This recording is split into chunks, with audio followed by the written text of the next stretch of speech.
কি গরম, তাতে ছাতাটা দেন তো। ছাতা নিয়ে আসিনি। আপনি জানেন না যে ছাতা ছাড়া আমি বাইরে বের হই না, আমি যে গরম সহ্য করতে পারি না। আপনার স্যালারি থেকে কিছু টাকা তো আমার কাটতেই হবে। বস এরকম করবেন না প্লিজ, আমি আপনাকে প্রমিস করছি এরপর থেকে আমি যখনই বের হবো ছাতা নিয়ে বের হবো। এরপর থেকে তাই না? এরপর যদি আমি মারাই যাই তাইলে?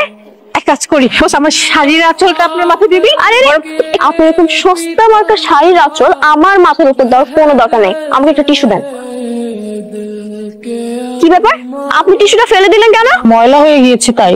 আমার অনুমতি না নিয়ে আপনি টিস্যুটা কেন ফেলে দিন? আপনি এটা এখনই তুলবেন। আমি যতক্ষণ না পর্যন্ত বলবো যে আপনি টিস্যুটা ফেলে দেন ততক্ষণ পর্যন্ত এটা আপনার হাতের মধ্যেই থাকবে। ওকে, এখন তাড়াতাড়ি ফাইলগুলো হাতে করে নিয়ে আসেন, আমি গাড়িতে করে আসতেছি। কি ব্যাপার, আপনি কোথায় যেতেছেন? বস অফিসে যাবো না তাই গাড়িতে উঠছি। আপনি কি করে ভাবলেন আপনার মতো এরকম একটা মানুষকে আমি আমার এত এক্সপেন্সিভ একটা গাড়ির মধ্যে উঠতে দিব? আমি তাহলে অফিসে যাবো কি করে? সেটা আমি কি বলবো? আপনাকে আমি মাত্র 10 মিনিট টাইম দেবো। 10 মিনিটের মধ্যে আমি আপনাকে অফিসের মধ্যে দেখতে চাই। ওকে, 10 মিনিটের মধ্যে এতগুলো ফাইল নিয়ে কি করে যাবো? আপনি আমার সেক্রেটারি হন, আমি আপনার সেক্রেটারি না। আমি আপনাকে এত কিছু বলতে পারবো না। কিভাবে যাবেন সেটা আমি জানি না।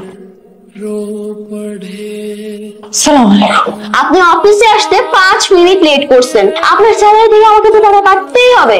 আমার বেতন থেকে টাকা কাটবেন না? এতগুলো ফাইল, তার মধ্যে আমি হেঁটে হেঁটে আসছি, আর একটু দেরি হয়ে গিয়েছে। আমি আপনার মুখে আর একটাও এক্সকিউজ শুনতে চাচ্ছি না। আপনি হেঁটে হেঁটে আসেন কিংবা দৌড়ে দৌড়ে আসেন বা আপনি গাড়িতে করে আসেন, সেটা একান্তই আপনার ব্যাপার। আমি কেন এসব শুনতে যাব?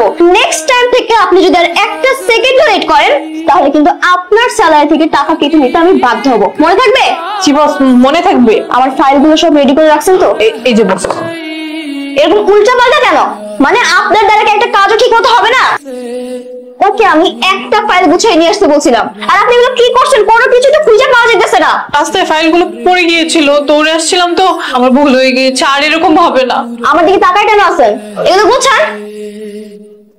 আপনি হাসছেন, আর এদিকে আমি ভাবছি এই পিচ্ছি মেয়েটা এত বড় অফিসের বস কি করে হলো, তার উপর এত রাগী। আমি একটু ভুল করলে আমাকে বকাঝকা করে, কথা কথা ভয় দেখায় যে চাকরি নক করে দিবে, বেতন থেকে টাকা কেটে দিবে। ওর সঙ্গে আমার কিসের এমন শত্রুতা? আপনি কাকে পিচ্ছি বলছেন? উনি তো হচ্ছে আমাদের বস হৃদয় সাহেবের একমাত্র মেয়ে। বস অফিসের কাজের জন্য দেশের বাইরে গিয়েছে, ওনার মেয়ে অফিস সামলাচ্ছে। তো বড় অফিসে পিচ্ছি মেয়ে সামলাচ্ছে? আমি অন্য কোথাও ভালো একটা চাকরি পাচ্ছিলাম, বাধ্য হয়ে এই চাকরিটাতে জয়েন করেছি।